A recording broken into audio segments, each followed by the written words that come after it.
I request our Honorable Minister NMD Farooq sir to give his valuable message to our students and our staff.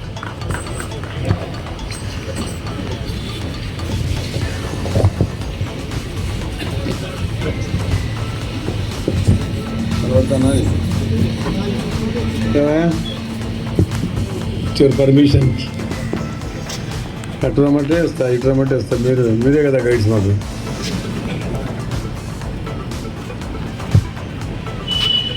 Good morning.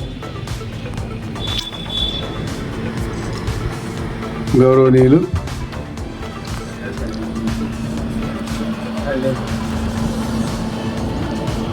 మా జిల్లా collector గారు శ్రీమతి రాజ్కుమారి గారికి, ఆహ్వానితులు మిత్రులు polytechnic college principal గారికి, RJD గారికి, అదేవిధంగా మన మున్సిపల్ కమిషనర్ నిరంజన్ రెడ్డి గారికి, నాగేశ్వరరావు గారికి, ఆ పాలిటెక్నిక్ కాలేజ్ సిబ్బందికి, విద్యార్థులందరికీ నా వందనాలు, శుభాభివందనాలు తెలియజేస్తాను. ఇక్కడ నుంచి పెరుగుంటపాలెం వరకు ఉండేది డిగ్రీ కాలేజ్ కూడా ఇక్కడే ఏర్పాటు చేశాం. అప్పుడు కూడా పెండేగంటి వెంకటేశ్వర గారే ఎంపీగా ఉన్నారు, రాజీ సాబ్ గారు ఎమ్మెల్యేగా ఉన్నారు. ఎందుకు చెప్తానంటే వారి పేరు వారు చనిపోయే ముందు నాకు చెప్పడం జరిగింది. ఆయన క్యాన్సర్ వచ్చి చనిపోతే నేను చూడకపోతే ఈ దవడంతా మొత్తం కాలిపోయిందండి. ఇటు పక్క కనబడడం లేదు, మొత్తం చూస్తే చాలా డ్రాగన్ లేకుండేది, భయపడిపోయాం. ఆయన రాసి ఇచ్చాడు నాకు, ఫరూక్ నేను ఉన్నా లేకపోయినా కనీసం అది ఇవ్వని చెప్తాను, ఎవరు చెప్పరు అని. అదేవిధంగా గవర్నమెంట్ కాలేజ్ కూడా కస్తూరి సుబ్బారెడ్డి గారు మీకు ఇంకోరు ఇద్దరు కలిసి 28 ఎకరాలు ఇచ్చారు ఇక్కడ ఉచితంగా. ఆ రోజు ఇప్పుడు మా డిగ్రీ కాలేజ్ వచ్చింది. ఆ డిగ్రీ కాలేజ్ కూడా పాపం వారు, అదేవిధంగా సిడబ్ల్యూసి గోడౌన్స్ కూడా ఆయన చైర్మన్గా ఉన్నప్పుడు, సెంట్రల్ వెరిజింగ్ కార్పొరేషన్ ఆయన పెండేగంటి వెంకటేశ్వర గారు చైర్మన్గా ఉన్నప్పుడు మొట్టమొదటిసారిగా ఇక్కడ మన గోడౌన్లు నిల్వ చేసుకోవడానికి, సరుకులు ఏర్పాటు చేసుకోవడానికి ఆయన అది కట్టారు. తర్వాత ఈ నందమూరి నగర్లో కూడా స్థలం సేకరించి నంద్యాలకు శాటిలైట్ టౌన్ తయారు చేయాలి అని చెప్పి ఉద్దేశంతో ఆ రోజు నందమూరి నగర్ 1922-23 తీసుకొచ్చారు ఆయన. కొన్ని ప్రాంతాల్లో నంద్యాలకు నరిగడ, మాల్దార్పేట, హరిజనవాడ ఫైర్ యాక్సిడెంట్ అయిపోతే వారి నివాసం కోసం వారు ఆ రోజు సేకరించిన తర్వాత రాసి ఇచ్చారు నాకు. సరే 22 తర్వాత మళ్ళీ ప్రభుత్వం రాజకీయాల్లో మార్పులు వచ్చినాయి. ఈరోజు మరి ఎన్నో విషయాలు చెప్పారు, చాలా విషయాలు కలెక్టర్ గారు కూడా చెప్పడం జరిగింది. ఈరోజు సాంకేతిక పరంగా ముందుకు పోవాలనేది చంద్రబాబు గారి ఆలోచన. 1985-86లో రాజీవ్ గాంధీ గారు మొట్టమొదటిసారిగా సాంకేతిక పరంగా ముందుకు తీసుకుపోవాలి దేశాన్ని చెప్పి ఆయనకు ఆలోచన వచ్చిన తర్వాత దాన్ని ఆదర్శంగా తీసుకుని ముందుకు పోయిన వ్యక్తి చంద్రబాబు నాయుడు గారి. ఇప్పుడు మళ్ళా కొత్తగా ఆర్టిఫిషియల్ ఇంటెలిజెన్స్ అని చెప్పి తీసుకురావడం జరిగింది. నిన్నగాక మొన్న నేను కూడా మన మైనార్టీ డిపార్ట్మెంట్లో ఇది కూడా మైనార్టీలో స్కిల్ ఎక్కువ ఉంది. స్కిల్ మనకి ఎట్లా ముందుకు తీసుకుపోవాలా అనే దాని గురించి ఆలోచన చేశాం. ఆలోచన చేసి సెక్రటరీ గారికి అడిగితే ఒక 100 రకాలుగా రాసిచ్చాడు నాకు స్కిల్ డెవలప్మెంట్. అన్స్కిల్డ్ కాదు, స్కిల్డ్. 1 కాదు 2 లాగా నేనే ఆశ్చర్యపోయినా. ఎన్ని రకాలుగా సాంకేతిక పరంగా విద్యలు ఉండే ప్రజల దగ్గర. వాళ్ళకు ఏదైనా సాంకేతిక పరంగా ముందు తీసుకుపోతే వాళ్ళు సాంఘికంగా ముందుకు గుర్తుకొస్తారు. లేకపోతే మన పేదరికం దాదాపుగా 25% పేదరికం ఉండే దేశం. కనీసం ఒక పూట కూడా తినలేని వారు చాలామంది ఉన్నారు. కాబట్టి మనకు అక్కడ వాళ్ళ దగ్గర ఉండే స్కిల్ ముందుకు తీసుకుపోవాలా, వాళ్లకు మనము ఎంపవర్మెంట్ చేయాలా. ఎట్లా చేయాలా? ఇందాక ఒక మాల్లో ఇప్పుడు ఎందుకు పోయాను, మాల్లో ఓపెన్ చేశారు. ఇది సిఎంఆర్. నేను ఫస్ట్ అడిగి ఎంతమందికి ఎంప్లాయ్మెంట్ క్రియేట్ చేసామమ్మా ఇక్కడ అని.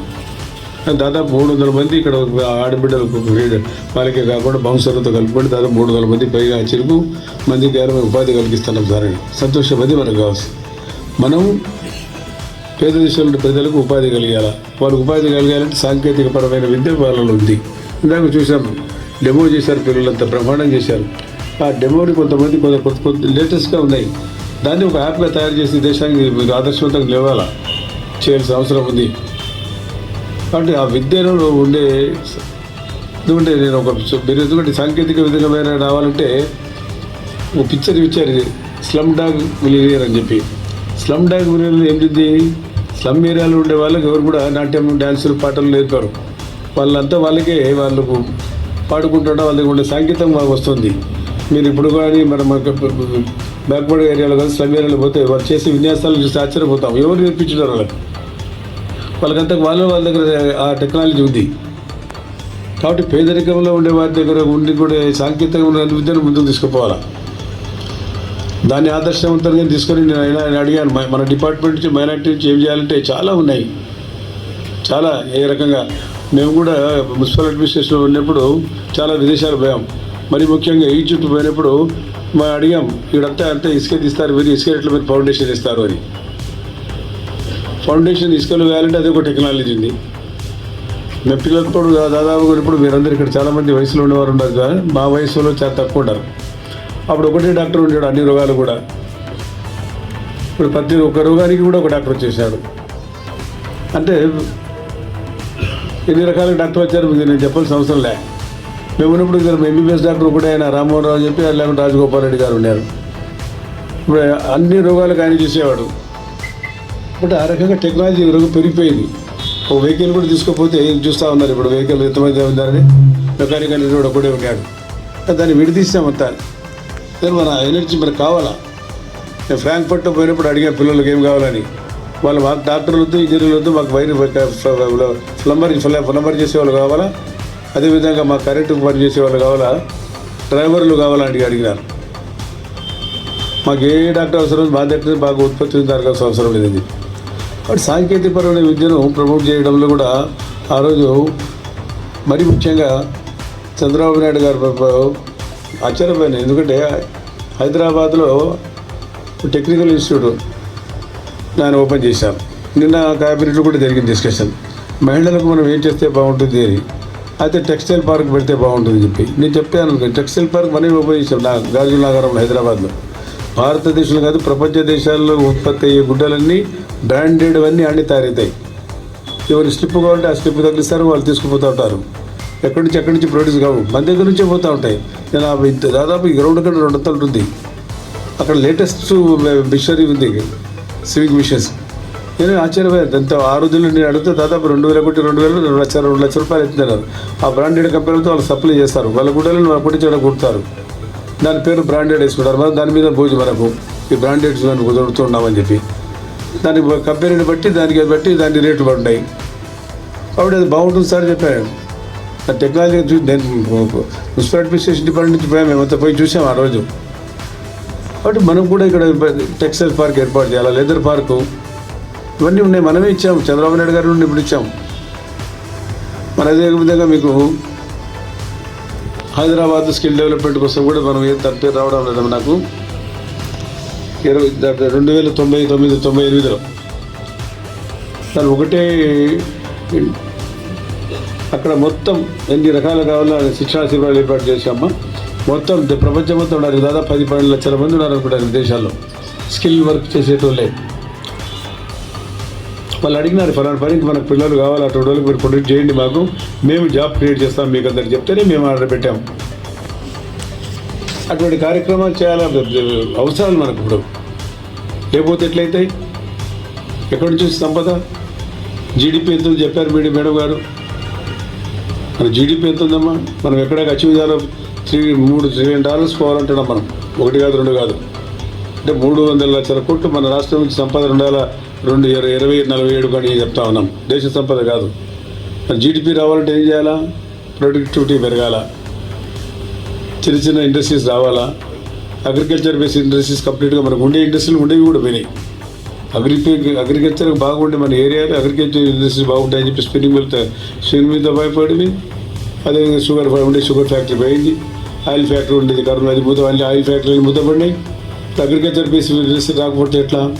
మళ్ళీ చెప్తున్నాం, మన మలేషియన్ టెక్నాలజీ తీసుకొని ఆయిల్ ప్రొడ్యూస్ చెట్లు వేయండి మీరందరూ, దానివల్ల పామ్ ఆయిల్ చెట్లు వేయండి చెప్పి మేము సబ్సిడీ ఇస్తామని మిమ్మల్ని చెప్తా ఉన్నాం.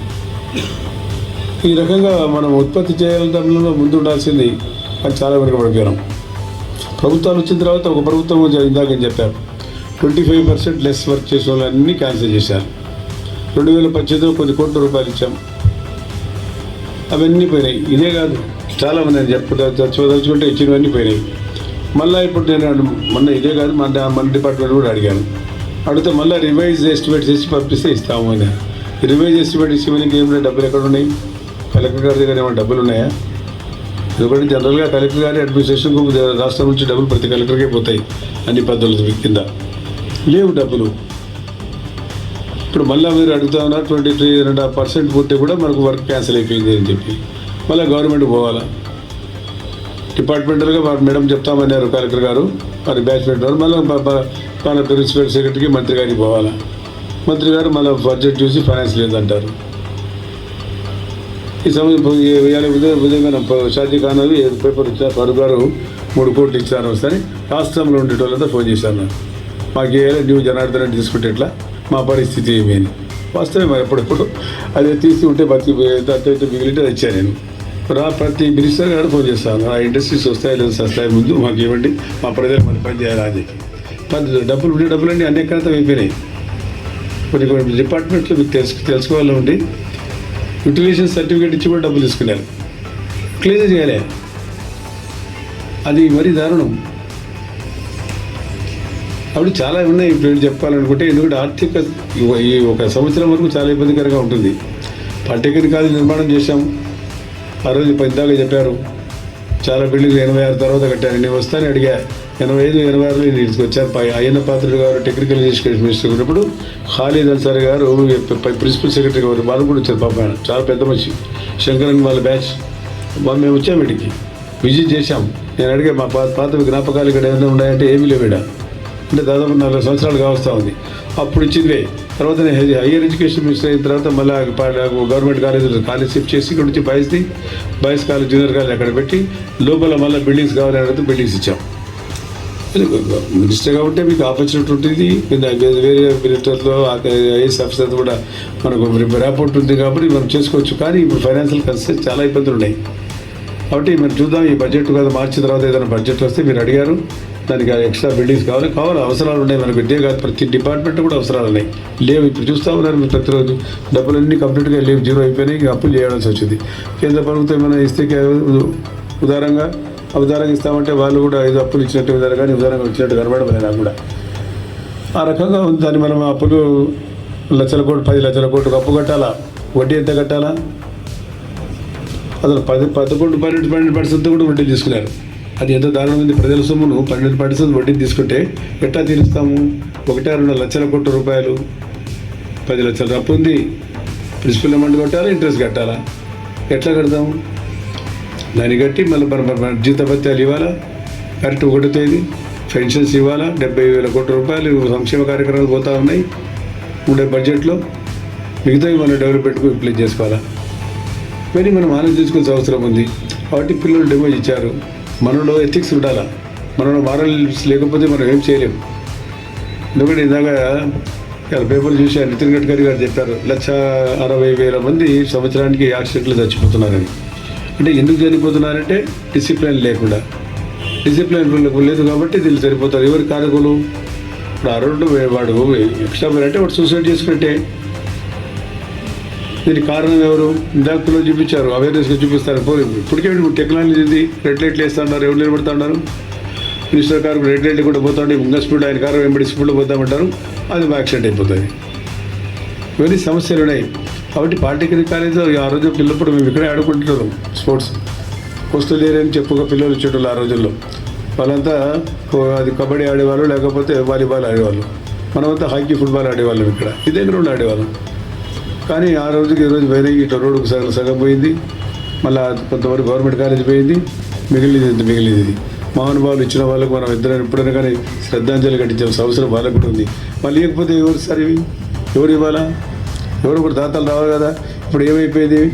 ఇప్పుడు మనం రెవెన్యూ సదస్సు పెట్టాము, కలెక్టర్ గారు ఇక్కడే ఉన్నారు. 100-80% ల్యాండ్ గ్రాబింగ్ కేసులు ఉన్నాయి. అక్రమంగా ప్రభుత్వ స్థలాలు లేకపోతే పేచీలు, ఇవే సమస్యలు ఉన్నాయి. ఈ సమస్యలు తీర్చడానికి మళ్ళీ 4 రోజులు మనకు చంద్రబాబు నాయుడు గారు మీరు పోయి సమస్యలు తీర్చండి అని చెప్తాను. మనకు సమస్యలు ఏమొస్తాయో మన కలెక్టర్ గారు ఈరోజు స్పందన పెడతారు. ప్రతి సంవత్సరం సోమవారం 80% 70% ఇవే వస్తున్నాయి. ఎందుకంటే ఈజీ అయిపోయింది, ఈజీ మనీ కావాలా, ఈజీ మనీ కావాలని ఒక ఆలోచన పడిపోయిన ప్రతి ఒక్కరికి వచ్చినాయి. లిగాడి పడిపోతే కోర్టు పడిపోయిన తర్వాత చూసుకుందాం, మళ్ళీ పంచాయతీ వాళ్ళు వస్తారు కదా కూర్చొనికి, అప్పుడు సెటరేట్ చేయొచ్చు ఒక ఆలోచనతో అయిపోయినారు. ఎప్పుడు తగ్గుతాయి ఈ రెవెన్యూలు మనవి, ఎప్పుడైతాయి? కాబట్టి ఈ సమస్యలు చాలా ఉన్నాయి దేశంలో, రాష్ట్రంలో. ఇవన్నీ తీర్చాల్సిన బాధ్యత ప్రభుత్వాన్ని. ప్రభుత్వం తీర్చాలి, ఎంతవరకు తీస్తుందో మనం చూడాలి. అమరావతి ఉంది ఈరోజు. మనం దాదాపుగా 15 ఏళ్ళ నుంచి మేము ఎమ్మెల్యేలు పడినాం. నేను దాదాపు 4 ఏళ్ళు నుంచి ఇందాక చెప్పాడు ఆయన. సెక్రటరీ కూడా పనిచేయలేదు. నేను సెక్రటరీగా పనిచేయలేదు స్వామి, నేను డిప్యూటీ స్పీకర్ పనిచేయలేదు. నేను చాలా పెద్ద కాలం అవుతుంది నా పదవులు రాస్తే. చాలా ఉన్నాయి, నేను అన్నీ చేశాను. చైర్మన్ చేశా, కౌన్సిల్ చైర్మన్ చేశాను, డిప్యూటీ చైర్మన్ చేశాను, మంత్రి చేశాను, మళ్ళీ మంత్రి చేశాను, మళ్ళీ ఇప్పుడు మంత్రి చేస్తా ఉన్నా. చాలాసార్లు చేశాను. అదే ఆమె senior most man the cabinet also. కాబట్టి ఈ అవకాశం అది వేరే అవకాశం, అది గాడ్ గిఫ్ట్ కూడా అనుకోవాలి ఒకసారి. కాబట్టి నేను చెప్పేది అదే, మేడం చెప్పినట్టు అందరూ బాగా చదువుకొని ఉన్నతమైన స్థలాల నుండి దేశ పేరును, రాష్ట్రం పేరును, అదేవిధంగా మన పేరు నిలబెట్టుకుంటాం. కానీ రాజకీయాలకు మాత్రం మోజు చూపించాలి దయచేసి. డోంట్ గో ఇంటూ పాలిటిక్స్ చెడిపోయినాయి బాగా. పాలిటిక్స్ చాలా ఎందుకంటే మరీ దారుణం అయిపోయింది. రాజకీయాలు అవసరమే లేదు. రాజకీయాల్లో కూడా శాసనసభలు పద్ధతి జరగడం లేదు, పార్లమెంట్లో కూడా డిస్కషన్ జరగదు. ఏం ప్రజల్లో పనిచేస్తాం మనం? ఇవన్నీ మనం గమనించాలి. ఎందుకంటే పరిస్థితులు బాగాలేవు. రాజకీయంగా మనం ఏం చేయాలనో అది చేయలేకపోతా ఉన్నాం, అచీవ్ చేయలేకపోతున్నాం. అచీవ్ చేయాలంటే ఏం చేయాలి? మనం నిస్వార్థంగా ఉండాలా. నిస్వార్థంగా ఉంటే పనులు జరుగుతాయా? సైలెంట్గా ఉంటే ఇది ఇన్ఎఫిషియెంట్ అంటారు. ఇంకా పని చేయకపోతే వాడు హానెస్ట్ కాదు, వాడు డిజానెస్ట్ అంటారు. ఇట్లానే ఉన్నాయి. హానెస్ట్ ఉంటే ఒక రకంగా ఉంది, డిజానెస్ట్గా ఉంటే ఒక రకంగా ఉంది, పని చేయకపోతే ఒక రకంగా ఉంది. కాబట్టి ఏది ఏమైనా సరే చాలా టైం తీసుకున్నాము మీ దగ్గర. మేము పాపం ప్రిన్సిపల్ గారు 2-3 సార్లు వచ్చారు నా దగ్గర. రిప్రజెంటేషన్ ఇవ్వండి నేను చెప్పాను. మీరు ఏదైనా రిప్రజెంటేషన్ ఇస్తే నేను మోగుతాను, ప్రభుత్వంతో మాట్లాడతాను, లోకేష్ గారు మాట్లాడి. ఎందుకంటే ఆయన దగ్గర ఉంది ఇది హెచ్ఆర్డీఏ, హ్యూమన్ రిసోర్స్ డెవలప్మెంట్ ఆయన దగ్గర ఉంది కాబట్టి అది మాట్లాడి. ఎందుకు అంతిమ ఫైనల్గా ఆయన చేయాల్సిందేగా ఎవరు చేసినా సరే. 23.5% ఉంది కాబట్టి మీరు ఇస్తే మేడం ఇక్కడ నుంచి మాట్లాడితే సెక్రటరీ గారు ఉన్నారన్నారు. నేను డైరెక్ట్గా ప్రిన్సిపల్ సెక్రటరీ గారు ఎవరు ఉన్నారమ్మా, అసలు ఆయనే ఇక్కడ ఉంటున్నాడు. బహుశా మీకు ఇంకా రెవెన్యూ సదస్సులు ఎవరి పేరు ఇదే. నేను ఏదైనా సరే అది ఇవ్వండి, మనకు ఏదైనా మూవ్ చేయాలా, ఏదైనా పని చేయాలంటే ఏదైనా శ్రమ చేయాల్సిందే. కాబట్టి మీరు ఇస్తే నేను ఒక నిమిషం పెట్టుకుని నా దగ్గర ఇమీడియట్గా మినిస్టర్ పర్పస్ పరిశీలి చేస్తూనే ఉంటా. ఏ విషయమైనా కానీ వదిలే పరిస్థితి లేదు. నాకు ఇచ్చిన ఒకసారి రిప్రజెంటేషన్ చేస్తే నేను ఆల్వేస్ నేను పరిశీలి చేస్తూనే ఉంటాను. తప్పకుండా మనకి ఎక్స్ట్రా బిల్డింగ్స్ కావాలా, అది ఇన్ఫ్రాస్ట్రక్చర్ కావాలా, లోపల లేదు. చేసాం, పట్టుదల చేసాం. ఆ రోజు మెట్టెక్ కూడా ఆయన ఎవరు ఉన్నారు ఆయన, దాన్ని కూడా విశాఖపట్నంలో చాలా వెంబడి చేశారు. 2-3 నెలలు అప్పుడు పూర్ణమాల కూడా అయినప్పుడు వదలలేదు దాన్ని, అప్పుడు జ్ఞానం చేశాం. ఇప్పుడు మనకి ఎంఆర్ఐ కానీ సిటీ స్కాన్ కానీ ఇప్పుడు ఇందాక చూపించారు అన్నీ విశాఖపట్నం తయారు చేస్తూ ఉన్నాం. కానీ మన వాళ్ళంతా ఆ ఫిలిప్స్ది కావాలా, అదేదో ఇంకోటి కావాలని అది రెఫర్ చేస్తారు. మన ప్రొడక్టివిటీని రికమెండ్ చేయరు. పిల్లలు మీరు కష్టపడి మాకు చూపించి, మాకు డెమో చూపించి ఇవి చేస్తే ఇక్కడ పెడుతుంటే సిటీ స్కాన్ కానించి, ఎంఆర్ఐ కానించి, అన్ని అల్ట్రాసౌండ్ కానించి, అన్ని ఈసీజీ మిషన్స్ అన్ని మనమే తయారు చేస్తాం విశాఖపట్నంలో. చాలా వరకు వాటర్లు బయట చూస్తే మనల్ని తీసుకుపోయి వాళ్ళ బయట తెప్పిస్తారు. మాకు అది కావాలా, అది ఫారిన్ టెక్నాలజీ ఉంది. మన టెక్నాలజీ వాళ్ళు యూజ్ చేస్తుంటే మనం వాళ్ళ టెక్నాలజీకి మరిపోతా ఉన్నాం. కాబట్టి మీరు ఇందాక ఎంత బాగా బ్రహ్మాండంగా పిల్లలు చూపించారు. అయితే మనకు టైం లేదు కాబట్టి అది మనం అంత కాన్సన్ట్రేషన్ చేయలేకపోయినాం. కానీ తప్పకుండా వాళ్ళని ఎంకరేజ్ చేయాలి, ముందుకు సాగాలి.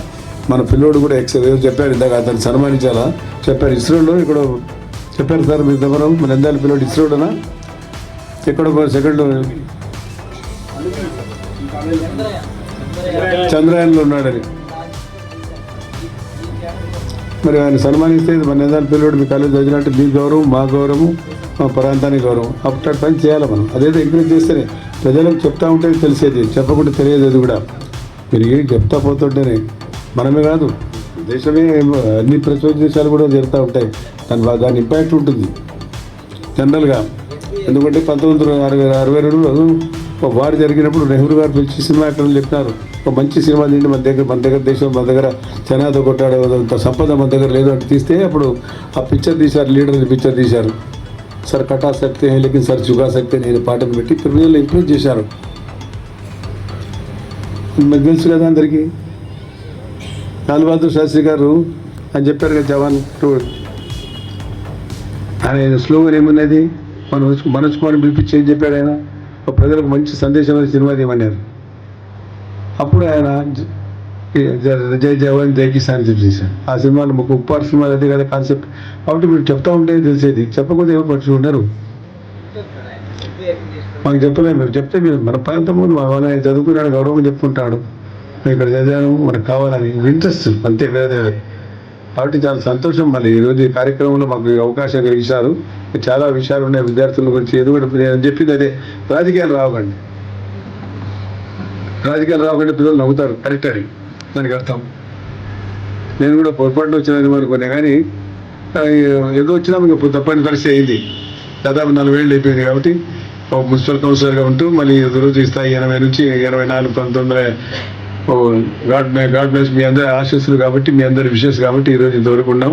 కాబట్టి మీ అందరి ఆశీస్సులు, మీ అందరి అభిమానంతో ఈరోజు ఇన్ని ఉన్నతమైన పదవులు కలిగించినందుకు ఎన్టీ రామారావు గారికి, చంద్రబాబు నాయుడు గారికి కూడా ధన్యవాదాలు. మీకు ముఖ్యంగా నమస్కారాలు తెలుసుకునే అవసరం ఉంది. కాబట్టి మరి కలెక్టర్ గారు కూడా చాలా విషయాలు చెప్పారు మేడం. వారికి ప్రత్యేకంగా కూడా ఎందుకంటే నాలెడ్జ్ ఉంది కాబట్టి వారు చెప్పారు. నేను కూడా టెక్నికల్గా చెప్పాలంటే చాలా ఉన్నాయి, టైం లేదు. ఈరోజు అనుకోకుండా పిలిచారు ప్రిన్సిపల్ గారు. ఏమి చేస్తారు, 5 నిమిషాలు వచ్చిపోతే కలెక్టర్ గారు వీలన్నారు, 5 నిమిషాలు అన్నారు. సరే అన్నాం, అన్నీ చూసాం, చాలా సంతోషం అని చెప్పి ఈరోజు నంద్యాలు మనకు కావాల్సిన వనరుల గురించి మీరు మాట్లాడారు. తప్పకుండా ప్రయత్నం చేద్దాం. మీకు తప్పకుండా ఇది వచ్చే నెక్స్ట్ ఇయర్ బడ్జెట్ మార్చిన తర్వాత తప్పకుండా తీసుకొస్తాం, ఇస్తామని కూడా తెలియజేస్తాము. మీకు ఇంకా థ్యాంక్ యూ, నమస్తే. Thank you, sir. Now, the declaration time. I request the dignitaries. I request our Honorable Minister, Sri NMD Farooq Garu, to declare the event of today. Sir.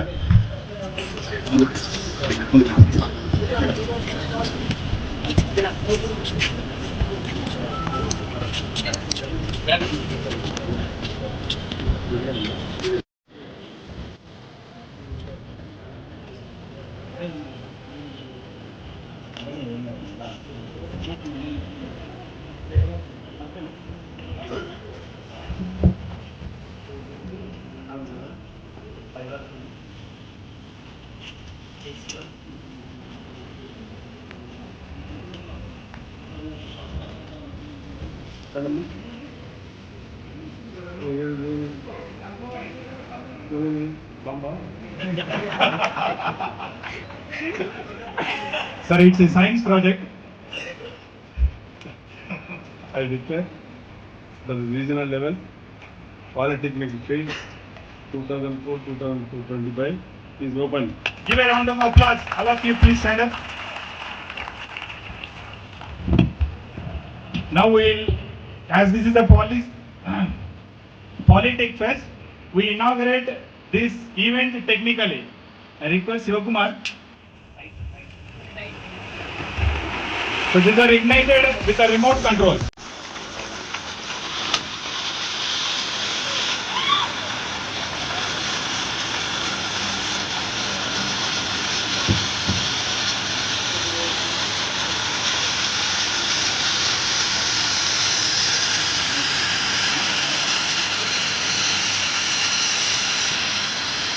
Yes, sir. File. Free, sir. File. Thank you, sir. Request Sivakumar. So these are ignited with a remote control.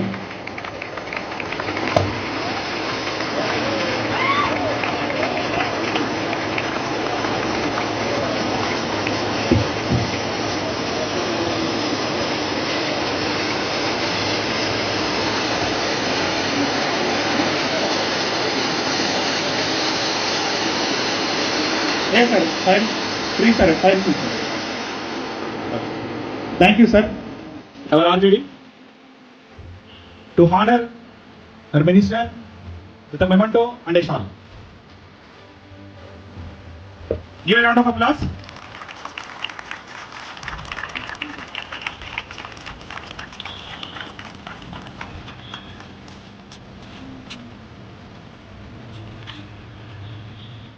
With a shawl and a memento.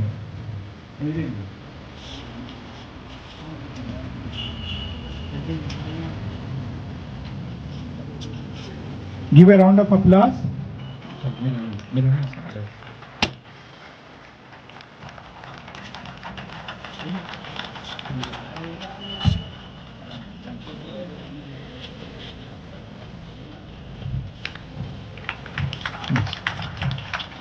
I request Sri D. Nageshwarrao Garu to honor our Municipal Commissioner Niranjan Reddy Garu with a shawl and a memento. Students, give a round of applause.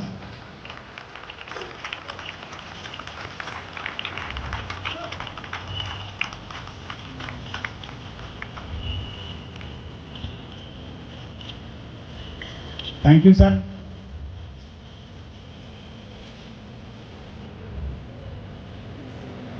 Let us disperse after the dignitaries leave the stage. Please sit down. ఇంకా ఈ వీడియోకి ఇంతే guys. ఇప్పటికే 1 hour video అయిపోయింది. Next పార్ట్లో guess reading the project. So stay tune. Like, share and subscribe and bell button ని touch అనుకుంటే మాత్రం మర్చిపోవద్దు. And signing off. ఎలా తీసుకోండి.